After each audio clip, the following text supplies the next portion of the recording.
नमस्कार, मैं हूं तन्वी और दिल से स्वागत करती हूं अपने तमाम दर्शकों का आपके खुद के ही पसंदीदा कार्यक्रम हेल्थ मंत्रा में। दोस्तों, जैसा कि आप जानते हैं, इस कार्यक्रम के जरिए हर सप्ताह हमारी ये कोशिश होती है कि आपको आपके स्वास्थ्य के प्रति पहले से भी ज्यादा जागरूक और सचेत कर सके, ताकि आप पहले से कहीं ज्यादा तंदुरुस्त और स्वस्थ बन सके। आज की कड़ी में हम आपको बताएंगे हृदय से संबंधित परेशानियों और उनसे बचाव के बारे में। जी हाँ दोस्तों, जाड़े का मौसम का आगाज हो चुका है और इस मौसम के आगाज के साथ ही हृदय रोगों में एकाएक इजाफा होने लगता है। आखिर क्यों इस मौसम में हृदय से संबंधित परेशानियां इतना ज्यादा हमें परेशान करती हैं और साथ ही साथ इनसे बचाव के क्या उपाय हैं, आइए इसके बारे में हम आपको दिखाते हैं एक स्पेशल रिपोर्ट। मौसम में बदलाव आते ही एक तरफ जहां इसका सीधा प्रभाव हमारे चेहरे पर दिखाई पड़ता है, वहीं इसका अप्रत्यक्ष प्रभाव हमारे हृदय पर भी पड़ता है। इस वजह से हम कई समस्याओं का सामना कर सकते हैं। जाड़े के दिनों में रक्तचाप, रक्त शुगर, ब्लड शुगर, कोलेस्ट्रॉल की अनियमितता और आपको हृदय गति की अनियमितता, ये सब होकर के जो है हृदय रोग को और भी उलझन में ला सकता है उसको। इस मौसम में कई लोगों का रक्तचाप नियंत्रित नहीं रह पाता है। इससे कई परेशानियां हो सकती हैं। रक्तचाप बढ़ने के कई कारण हैं। वातावरण का तापमान जो है गर्मी के दिनों में जैसे 41 डिग्री 45 डिग्री तक जाता है, जबकि जाड़े के दिनों में बिहार राज्य में इस शहर में जो है 4 डिग्री 5 डिग्री तक रात का टेम्परेचर, लोअर टेम्परेचर आ जाता है। तो इतना ज़्यादा जो टेम्परेचर में ये रहता है, तो यहाँ की आबादी जो है, जन आबादी, वो इस टेम्परेचर से जो है एडजस्टेड नहीं रहती है, जिसके वजह से जो है जाड़े के दिनों में हृदय रोग के होने की संभावना और रोगों की तुलना में ज़्यादा हो जाती है। जो लोग हृदय रोग से पहले भी ग्रसित रह चुके हैं, उन्हें इस मौसम में विशेष एहतियात बरतनी चाहिए, ताकि रक्तचाप को नियंत्रित रखा जा सके। जाड़े के दिनों में उच्च रक्तचाप बढ़ने से आपको हृदय हार्ट फेलियर की संभावना ज़्यादा रहती है, और ऐसे रोगी जो कि पूर्व से हार्ट फेलियर से ग्रसित रहते हैं, उनमें यदि उच्च रक्तचाप, ये ब्लड प्रेशर बढ़ जाए तो उनको और भी परेशानी बढ़ सकती है। हार्ट फेलियर के होने से शरीर में पानी का जमाव हो सकता है, पैर फूल सकता है, शरीर फूल सकता है और सांस की दिक्कत आ सकती है। तो जाड़े के दिनों में उच्च रक्तचाप बढ़ने से किस तरह ये हृदय को प्रभावित करता है, ये जान लेना ज़रूरी होता है कि ये जो है आपको हृदय गति को अनियमित कर देता है, या एकाएक जो है आपको हार्ट फेलियर में करा सकता है। हार्ट फेलियर में लेफ्ट वेंट्रिकुलर फेलियर हम लोग उसको बोलते हैं। तो उसमें एकाएक रोगी को बहुत ज़्यादा सांस की दिक्कत आ जाती है। तो जाड़े के दिनों में उच्च रक्तचाप की दवाइयों का मात्रा बढ़ाना पड़ता है, कुछ दवा ऐड भी करना पड़ता है गर्मी के दिनों की तुलना में, और कुछ ऐसी दवा दी जाती है जिससे शरीर का पानी जो है वो कम रहे। मौसम में बदलाव का सीधा प्रभाव हर एक व्यक्ति पर पड़ता है, इसलिए जिन्हें पहले से भले ही कोई हृदय जनित परेशानी ना हो, उन्हें भी कुछ सावधानियां बरतनी चाहिए। ऐसे लोग जो कि पूर्व से हृदय रोग से नहीं ग्रसित हैं, उच्च रक्तचाप से नहीं ग्रसित हैं, लेकिन जिनका उम्र जो है वो यदि 40-45 वर्ष से ऊपर है, और ख़ास करके वो जो कि मधुमेह से ग्रसित हैं, या जिनके परिवार में फैमिली हिस्ट्री है, इस तरह का आनुवंशिकी इतिहास है, जो उनके परिवार में हृदय रोग की संभावना है, ब्लड प्रेशर होने की संभावना है, तो उन्हें भी जो है सावधान रहना चाहिए। जिस समय कड़ाके की ठंड की आ जाती है बात, उन दिनों में जो है एक बार ज़रूर अपना रक्तचाप जांच करवा लेना चाहिए। ये इससे जो है बहुत सारे एकाएक जो समस्या आती है उससे बचा जा सकता है। ठंड के दिनों में लोगों के खान पान की मात्रा काफी बढ़ जाती है। साथ ही जो व्यक्ति अल्कोहल का सेवन करते हैं, उन्हें कोलेस्ट्रॉल की समस्या हो सकती है। ऐसा इसलिए होता है कि जाड़े के दिनों में आपके शरीर को गर्मी को बरकरार रखने के लिए आपको कैलोरी की आवश्यकता ज़्यादा पड़ती है। और इसके अलावा जो है लोग जाड़े के दिनों में फंक्शंस भी ज़्यादा होते हैं, जिसमें खान पान में अनियमितता आ जाती है। कैलोरी को, मेटाबॉलिक प्रोसेस को, शरीर के गर्मी को बरकरार रखने के लिए ज़्यादा कैलोरी की आवश्यकता होती है, तो जिसके कारण से लोग फैट का कंजम्पशन जो है, तेलीय पदार्थ का कंजम्पशन भी जाड़े में ज़्यादा होने लगता है। इसके अलावा जो है आपको अल्कोहल का भी सेवन जो है नई पीढ़ी के लोग जो है जाड़े के दिनों में ये सोच कर के ज़्यादा करने लगते हैं जो इससे गर्मी, इससे जाड़ा भागेगा, लेकिन होता उल्टा है। इससे जो है आपको और नुकसान ही होता है, खास करके हृदय रोगियों को और जो उच्च रक्तचाप से ग्रसित लोग हैं उनको। कोलेस्ट्रॉल की समस्या ना हो, इसके लिए ठंड के दिनों में भी संतुलित और नियमित भोजन का ही सेवन करना चाहिए। साथ ही अपने दिनचर्या में व्यायाम को जरूर शामिल करना चाहिए। पहले तो है जो आपका खान पान जो है वो नियमित होना चाहिए, गरिष्ठ भोजन नहीं होना चाहिए, चर्बीदार भोजन और खास करके तेल में बना हुआ पदार्थ जो रहता है, तेल में छना हुआ, तेल, रिफाइन, घी, डालडा, ये सब में जो छना पदार्थ रहता है, खास करके उसको हम लोग बोलते हैं जो बहुत ज़्यादा जो है फ्राई, जो है डीप फ्राई जो किया जाता है, तल के जो खाते हैं लोग, तो उसमें जो है कोलेस्ट्रॉल बढ़ने की संभावना ज़्यादा रहती है। ठंड के इस मौसम में सामान्यतः लोगों को कई समस्याओं का सामना करना पड़ता है, जैसे रक्तचाप का बढ़ना, कोलेस्ट्रॉल का बढ़ना और ब्लड सर्कुलेशन में परेशानी। देखिए, जाड़े के दिनों में तो एक तो बतलाया हम जो रक्तचाप बढ़ता है, दूसरा कोलेस्ट्रॉल या रक्त चर्बी जो वो अनियमित होता है। इसके अलावा जो है रक्त धमनियाँ जो है, ब्लड वेसल जो है हृदय को खास करके जो रक्त पहुंचाती है, वो संकुचित होने लगती हैं, सिकुड़ती हैं। ऐसा इसलिए कि फिर वही शरीर के गर्मी को बनाए रखने के लिए जो है ब्लड वेसल, शरीर का ब्लड वेसल सिकुड़ता है। ये सिकुड़न जो है कोरोनरी धमनी पर भी जो हृदय को रक्त पहुँचाता है उसमें भी होता है, तो उस कारण से जो है उसमें थक्का बनने की संभावना ज़्यादा रहती है। इसके अलावा जो है प्लेटलेट और क्लॉट बनने की संभावना हृदय की धमनियों के अंदर में जाड़े की ऋतु में उस गर्मी की ऋतु की तुलना में ज़्यादा हो जाता है, जिससे हृदय आघात होने का संभावना जाड़े की ऋतु में थोड़ा अधिक होता है और ऋतुओं की तुलना में जो है। दोस्तों, अभी तक आपने जाना कि ठंड के मौसम में किस प्रकार संतुलित भोजन और व्यायाम शैली को अपनाकर हम हृदय रोगों से छुटकारा पा सकते हैं। अभी फिलहाल वक्त हो चला है एक छोटे से ब्रेक का, लेकिन ब्रेक पे लौटने के बाद हम आपको बताएंगे कि मधुमेह रोगियों को ठंड में किस प्रकार की सावधानियां बरतनी चाहिए, साथ ही साथ हार्ट अटैक का मंडे यानी सोमवार से क्या संबंध है। जी हाँ दोस्तों, एक खास बात है सोमवार और हार्ट अटैक के बारे में जो हमें आपको बतानी है, लेकिन उसके लिए आपको करना होगा थोड़ा सा इंतजार। हम बस यूं लौटते हैं एक छोटे से ब्रेक के बाद।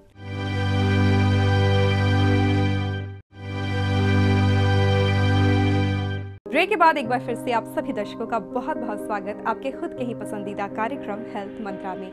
और आज हम बात कर रहे हैं ठंड के मौसम में होने वाले हृदय रोग और उनसे परेशानियों और बचाव के विषय में। जी हाँ दोस्तों, एक बात तो तय है कि हृदय का फेफड़ों से और फेफड़ों का हृदय से अन्योन्याश्रय संबंध है।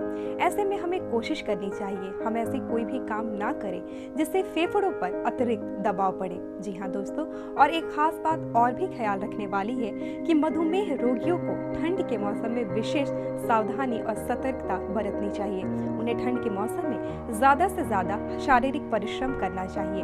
साथ ही साथ बच्चों का रूटीन चेकअप किया जाना भी बेहद जरूरी है ताकि उन्हें रूमेटिक फीवर से बचाया जा सके। ठंड के दिनों में फेफड़े से संबंधित रोगों का खतरा ज्यादा बढ़ जाता है।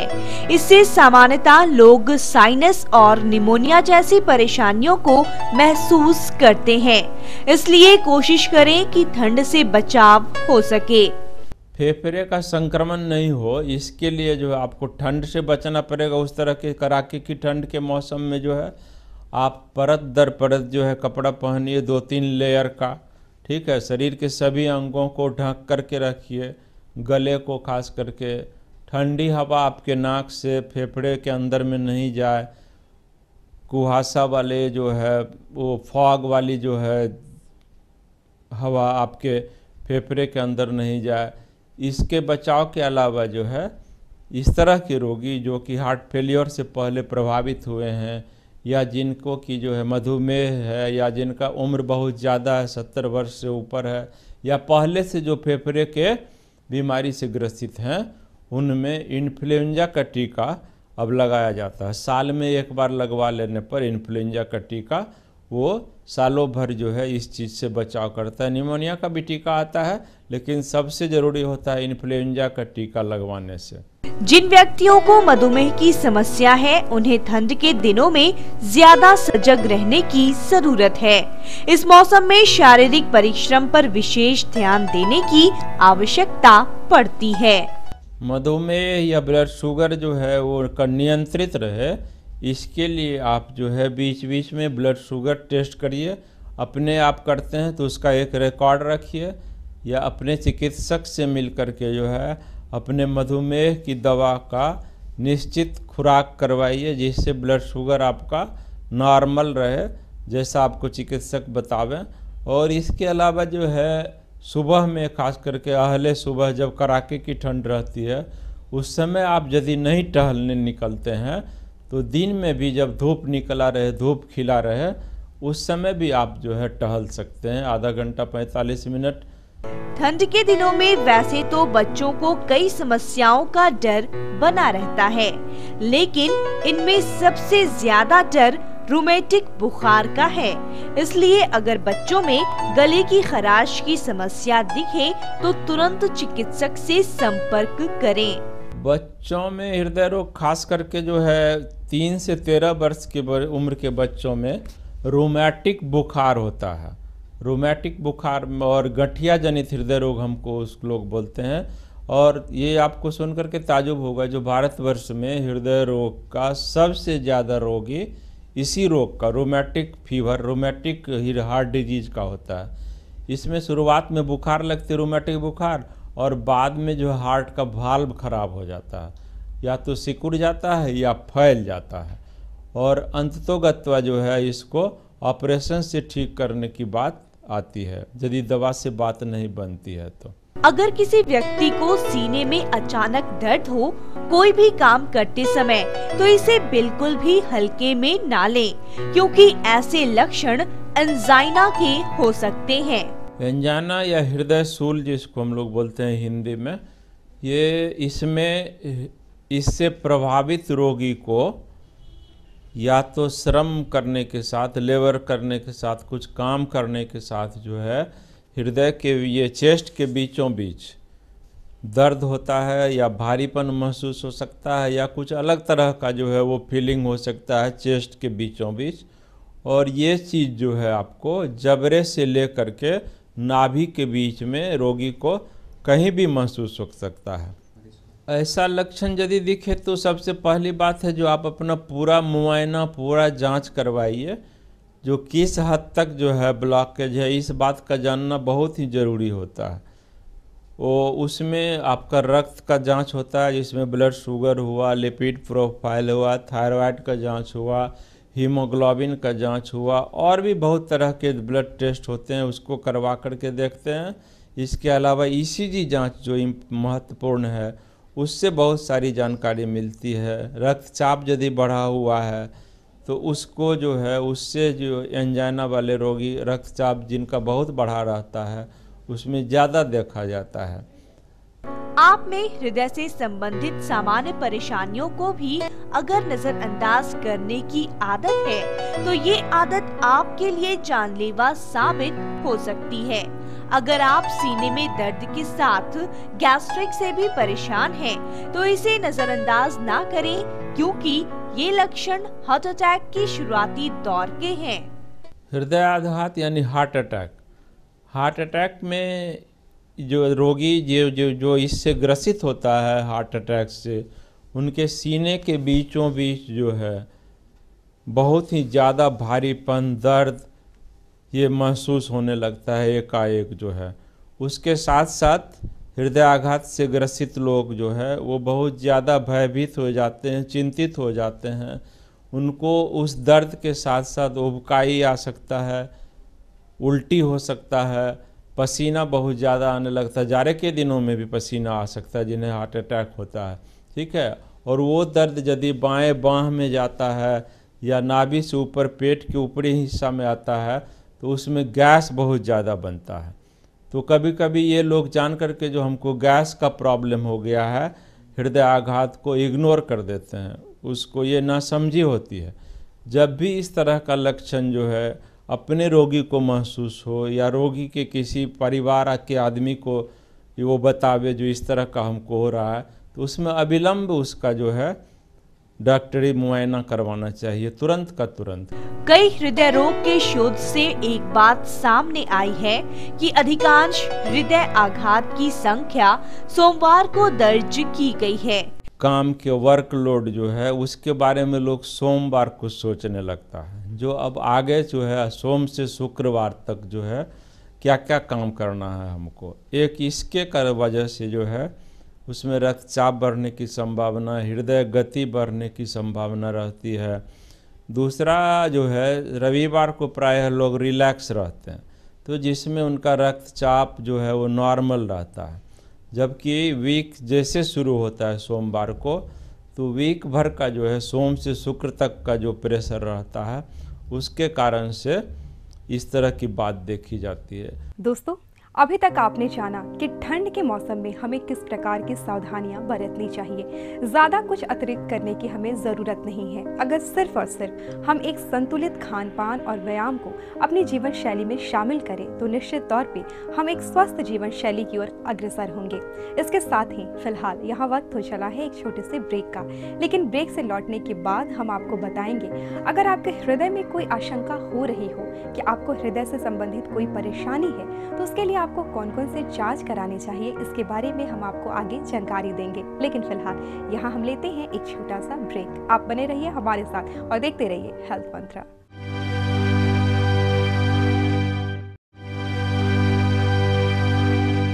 ब्रेक के बाद एक बार फिर से मेरे सभी दोस्तों का बहुत बहुत स्वागत हेल्थ मंत्रा में, एक ऐसा कार्यक्रम जो बताता है आपको आपके स्वास्थ्य के विषय में कुछ ऐसी बातें जिससे आप रह सके स्वस्थ और निरोग। जी हाँ दोस्तों, आज के एपिसोड में हम बात कर रहे हैं हृदय रोग, उससे होने वाली परेशानियों और उससे बचाव के विषय में। दोस्तों, अगर आपको अपने सीने में दर्द महसूस होता हो तो इसके लिए आप कुछ ऐसे टेस्ट हैं जिससे जांच करवा कर आप तसल्ली पा सकते हैं क्या सच में आपको हृदय से संबंधित कोई बीमारी है या फिर ये दर्द सामान्य है। आइए आपको कुछ ऐसे ही विशेष जांचों के बारे में जानकारी देते हैं। जिन लोगों को अक्सर हृदय से संबंधित छोटी मोटी समस्याएं होती हों, उन्हें ठंड के शुरुआती दिन या इससे पहले ही कई जांच करवा लेना चाहिए ताकि ठंड में होने वाले हृदय रोगों से बचा जा सके। हृदय रोग से संबंधित जांच जो है एक वयस्क लोग में, बच्चे में अलग है, वयस्क में जो है आप अपना रक्तचाप दिखलाइए, ब्लड प्रेशर। यदि आप ब्लड प्रेशर से ग्रसित हैं तो उसको जाड़े के पूर्व या जाड़ा जब एकदम कड़ाके की ठंड पड़ने लगती है, प्रचंड ठंड जिसको बोलते हैं, उसमें अवश्य अपना ब्लड प्रेशर चेक करवाइए। अपना ब्लड शुगर को एकदम नियमित रखिए, उसको जांच करवाते रहिए। यदि ब्लड शुगर से ग्रसित हैं, आप डायबिटीज़ से ग्रसित हैं, तो उसका भी नियमित जाँच आप करवाइए। कोलेस्ट्रॉल का जांच एक बार जो है जाड़े से पूर्व जरूर करवा लेना चाहिए 50 वर्ष से ज़्यादा उम्र के लोगों में। इसके अलावा जो है यदि आप कभी नहीं करवाए हुए हैं साल में एक बार, तो ईसीजी जांच जरूर करवा लीजिए। तो ईसीजी जांच से पता चल जाएगा आपको जो आपके हृदय का स्थिति क्या है। ईसीजी जांच से यदि बात नहीं बनती है तब टीएमटी और इको जांच, ये दो जांच हम लोग करके देखते हैं। और अंततः जो है यदि जरा भी इस सब में बहुत गड़बड़ी निकलती है तो एंजियोग्राफी जांच करवा करके देखा जा सकता है। जिन व्यक्तियों को काम करते वक्त या सीढ़ी पर चढ़ते वक्त सीने में दर्द हो, उन्हें टीएमटी जांच करवाना चाहिए। टीएमटी जांच यानी ट्रेडमिल टेस्ट, इसको हम लोग एक्सरसाइज टेस्ट बोलते हैं। तो हृदय रोग से ग्रसित लोग को जिनको शंका होता है, जो इनको एंजाइना या हार्ट का ट्रबल जो है, हृदय की धमनी अवरुद्ध होने की संभावना है, तो उसमें इस तरह से जो हम लोग ईसीजी करते हैं लिटा करके, जिसको हम लोग रूटीन ईसीजी या 12 लीड ईसीजी बोलते हैं, उसमें कभी कभी वो चीज़ नहीं पकड़ाता है। लेकिन ट्रेडमिल टेस्ट में, एक्सरसाइज टेस्ट में जो है हम लोग एक ट्रेडमिल पर मशीन के ऊपर में उसको व्यक्ति को दौड़ाते हैं और उसी दरमियान में दौड़ते हुए में जो है उनका ईसीजी होते रहता है, मॉनिटरिंग होते रहता है और प्रत्येक क्षण का ईसीजी का ग्राफ आते रहता है। हृदय से संबंधित अगर किसी व्यक्ति को किसी प्रकार का डर या आशंका हो तो उन्हें एंजियोग्राफी टेस्ट करवाना चाहिए। एंजियोग्राफी हम लोग उस तरह के रोगी में करवाते हैं जिनमें आपको संभावना रहती, सस्पिशन रहता है जो हृदय के धमनियों में इनको ब्लॉकेज हो सकता है। चलते चलते वक्त हो चला है health tips of the week का। आज इस सेगमेंट में हम आपको बताएंगे कि जिन लोगों में धूम्रपान की बुरी लत है उन्हें अपनी इस बुरी लत के कारण किस प्रकार की समस्याओं का सामना करना पड़ सकता है। तो आइए देखते हैं अपने इस खास सेगमेंट में इसी विषय पर। धूम्रपान की वजह से हृदय की रक्त धमनियाँ जो वो संकुचित होती हैं और संकुचित होकर के उसमें क्लॉट जमा होता है, क्लॉट बनने लगता है, जिससे एकाएक जो है हार्ट अटैक या एंजाइना होने की संभावना रहती है। इस महामारी से और इस सुसाइड से तो व्यक्ति में जो है एक दृढ़ आत्मबल होना चाहिए, जो नहीं, हमको नहीं पीना है, धूम्रपान सेवन नहीं करना है, तंबाकू सेवन नहीं करना है, तो सिर्फ इसी चीज़ से बचा जा सकता है। दोस्तों, आज के लिए बस इतना ही। आज की कड़ी में हमने आपको जानकारी दी कि ठंड के मौसम में किस प्रकार हृदय रोग आपको परेशान कर सकता है, लेकिन अब आपको इससे परेशान होने की ज़रूरत नहीं, क्योंकि इसी कड़ी में हमने आपको बताया हृदय रोग से संबंधित परेशानियों, उनसे हाँ ठीक है, चलो शॉर्ट में। दर्शकों, आज के लिए बस इतना ही। आज की कड़ी में हमने आपको जानकारी दी हृदय रोग, उससे संबंधित परेशानियों और बचाव के विषय में। आशा है आप इन जानकारियों से लाभ उठाकर इस ठंड के मौसम में अपने हृदय की बेहतर देखभाल कर सकेंगे। दोस्तों, अगर आपके मन में हो कोई सवाल या फिर देना चाहते हो आप हमें कोई सुझाव, तो आप हमें मेल कर सकते हैं। मेल करने के लिए फटाफट उठाएं कागज और कलम और नोट करें हमारा ईमेल आईडी। हमारा ईमेल आईडी है etvhealthmantra@gmail.com। आज के लिए इतना ही। चलते चलते अपने सभी दर्शकों से हम ये कहना चाहेंगे, स्वच्छ रहें, स्वस्थ रहें, सुखी रहें। इन्हीं बातों के साथ हमें दीजिए इजाजत। नमस्कार।